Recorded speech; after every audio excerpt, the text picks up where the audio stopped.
Hey guys, so I'm back here. I always feel like I say that.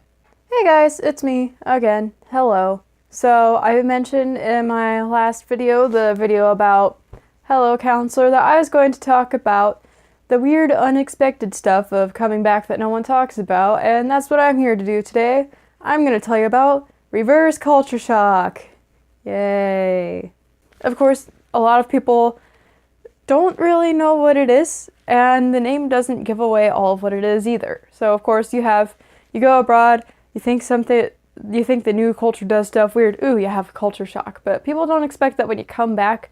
That happens for home too. You come back and you're like, wait, why do people do that here? I had a long layover and in the Seattle airport, and I had family up in that area. We went and we got lunch, and we walked into the restaurant, and I was surprised when the host spoke English to us and then sat us down at our table, and then the waitress was like super chatty. And the waiters and waitresses in Korea don't chat with you. They're polite, but they're there to do their job. They keep pretty quiet.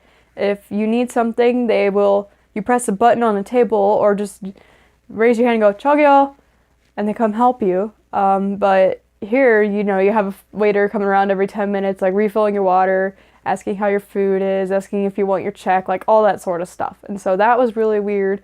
She's also just really super friendly, outgoing, talkative, which was really weird.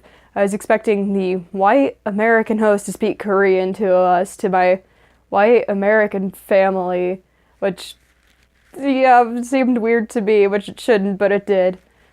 So, yeah, that's a very obvious part of reverse culture shock. But there's also a part that people don't know about, or you don't expect it from just the title. And part of it can be called reverse homesickness, or it's just in general, you just kind of feel down. It can come along with things like dissociation, a bit of a depressive spell, boredom, reverse homesickness, like all this fun, terrible stuff that you do not want. And I got some of it, and I'm not the only one who did either. So for me personally, for a while, it felt like I just kind of I didn't feel like myself, and I just kind of felt down. I just wanted to go back. Like, if I had just been stuck on a plane back to Seoul and went there with nothing, I would have just been like, okay, this is life. Like, I would not have cared that much if I had just got picked up and dropped back into Korea again, even though I have all the reasons to stay here, of course. And I'm not the only one of my friends who went through it. I saw one of my friends that was the only time she had really been abroad. She posted something on her Instagram that said that she was feeling really bored now, and that's a symptom of reverse culture shock. One of my other friends this is like her third time living abroad. She's lived in Japan and lived in Korea twice. She was experiencing reverse culture shock too, and just kind of feeling down. So it happens, like, just with traveling for an extended period of time, even if you've done it before. I think it's supposed to get worse with the longer you stay. I think it's also the longer you stay, the more like visceral reactions you have, like oh, that's weird, why do they do that? Because for me, I didn't have that many of that. The things that hit me when I got back were the whole restaurant thing, and then I took a day trip up to a small town near us, and it's so American. People are so patriotic, and I'm just, whoa. That kind of hit me. Like, of course I knew, oh yeah, well, Americans are very patriotic, but they are very patriotic, and not in like the same way as like, oh, they're proud of the country. They express it. They really express it. So there's that. It's just really weird, and I read a few of the reasons why this can come around. Some of them are because you did this big, huge, cool, exciting thing, and now you're back home, back to your routine, so it just seems way less exciting. And this happens with just regular vacation too, but with being abroad for a long time, it can hit you a little bit harder because you were gone for a bit longer, and so now you're coming back to a routine that you're not used to anymore. And another one is just, for me, life is just not as interesting here in the US as it was in Korea, because it's just business as usual here. I'm doing American college, working an American part-time job with surrounded all by American people. And I'm American, so this is what I'm used to. As opposed to going over and being in, oh wow, everything's so different. Oh, the culture is, instead of being run by Roman Greek ideals, it's run by ancient Chinese ideals. There is a bit of a honeymoon period, and then after that you crash. And for me, I thought it was just sometimes after school ends and I'm not doing anything, I'm just kind of idling about, that I get a little bit down because I like to be doing something productive or daily or whatever. I thought it was just a case of that, but it actually wasn't, because school started and I was still miserable. It went away.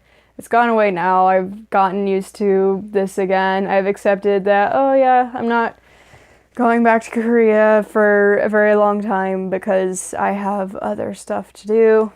And the full brunt of reverse culture shock did hit when I found out that a scholarship that I've never mentioned on this channel, I was applying for a scholarship that would pay all of the expenses for me to go back and study Korean a bit more. And I was like, I kind of want to go back to Korea, maybe learn the language a little bit more, but I didn't get it. So with the rest of college, I'm definitely not going back for at least until I finish college, and then I don't entirely know where I'm ending up once I graduate. I don't know if it'll be in the US or if it'll be in Asia or Europe or wherever. We'll see. It depends on who hires me and gives me a job, honestly. So I have 2 years to wait to find that out. So that's going to be a lot of fun waiting to even know what the heck I'm doing with my future.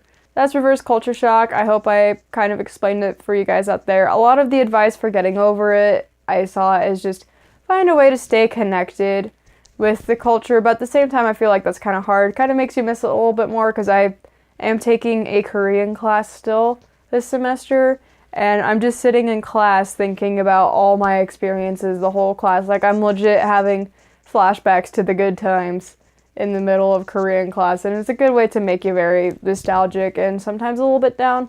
It gets me less down than it used to, but I'd feel very kind of like sad in Korean class that I wasn't in Korea speaking Korean, or that I wasn't, or like I'd see a picture of a thing and be like, oh man, I saw that in person. Otherwise, a lot of it, it's just time. You have to wait for it to pass. It sucks, but it does pass. I think I was in it for about 3 weeks to a month. So not super long. Then again, I wasn't away for super long. Considering that I was gone for 4 months, 3 weeks to a month seems like a long time. But hey, I think that's it for today. I would do channel updates, but I have no updates to give. I don't even know what I'm doing next on here. Yay, school.